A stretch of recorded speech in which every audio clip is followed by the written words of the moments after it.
Anthony Morel et le salon du Bourget, le salon de l'aéronautique qui est ouvert au public là, cette fois. Après les professionnels, le public. Avec vous, on continue à imaginer l'avion du futur, Anthony, et il sera beaucoup plus respectueux donc de l'environnement qu'aujourd'hui. Oui, c'est le gros enjeu pour tous les constructeurs. Je me souviens que Marwan Laoud, le patron d'Airbus, était chez vous il y a quelques jours. Exactement. Il vous promettait notamment des avions électriques. À l'horizon 20 ans de plus de 100 places, ça fait rêver.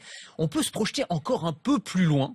Moi, je voulais vous présenter aujourd'hui le projet Progress Eagle. C'est un avion futuriste, un énorme avion plus gros qu'un A380. Il serait capable d'embarquer 800 passagers et parfaitement neutre d'un point de vue environnemental. Donc un gigantesque avion. C'est l'avion que l'on voit sur RMC Découverte. Donc il a des ailes incurvées, on dirait vraiment un oiseau en fait. C'est les ailes incurvées, c'est pour consommer moins. Très gros d'ailleurs. Alors il est gros. Hein. Là on se rend plus compte sur cette image-là. Oui, 3 ponts. 800 passagers. 800 passagers. Un A380 c'est 530. Rez-de-chaussée, premier, deuxième étage. Donc vous avez de la place, c'est pas mal. C'est 50% de plus que la 380, c'est pas mal. C'est énorme. Et alors les énergies qu'il utilise sont propres, c'est-à-dire qu'il aurait 6 moteurs, mais des moteurs à hydrogène qui rejettent de la vapeur d'eau. Il y aurait des panneaux solaires installés sur ces gigantesques ailes de 100 mètres d'envergure qui serviraient à alimenter les systèmes électriques à l'intérieur de l'avion et même des éoliennes à l'arrière, le tout fabriqué en matériaux composites ultra légers. Alors le problème c'est que toutes les technologies n'existent pas encore aujourd'hui. C'est plus une sorte de rêve d'ingénieur. C'est de science-fiction. C'est pas de la science-fiction. À l'horizon 2030, c'est ce qu'estiment ces créateurs, eh bien ils pourraient voir le jour parce que toutes ces technologies seront industrialisables. Elles existent en général, mais elles sont pas forcément à l'échelle industrielle. Il y a une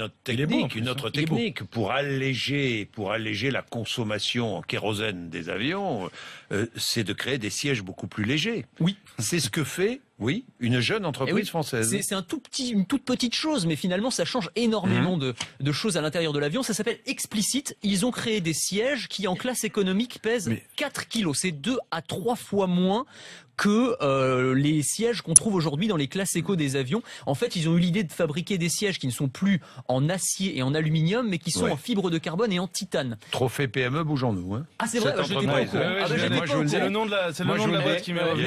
Mais c'est une super boîte. C'est une super boîte. Voilà, qui a été créée par 3 copains et voilà, ils ont mis au point des sièges révolutionnaires. L'avion de demain sera même capable de se réparer lui-même en vol. Oui. Alors il y a plusieurs expérimentations, à la fois dans le civil et surtout dans le militaire aujourd'hui, des avions qui seraient capables de s'auto-cicatriser, c'est-à-dire que la surface de l'avion serait équipée dans ce qu'on appelle des petits nanotubes de carbone, avec à l'intérieur un fluide ultra adhésif. C'est une sorte de super glue si vous voulez. Et dès qu'il y a un choc, si l'avion se fait tirer dessus par exemple, eh bien ce fluide se dirige vers la plaie de l'avion et la cicatrise en l'espace de quelques minutes. C'est BAE Systems, c'est un grand constructeur britannique qui a présenté ça. C'est une technologie encore qui donne pas mal d'espoir pour les passagers qui ont un peu peur en avion. Voilà, si l'avion peut se réparer tout seul, c'est pas mal. Anthony Morel, qui se réveille tous les matins.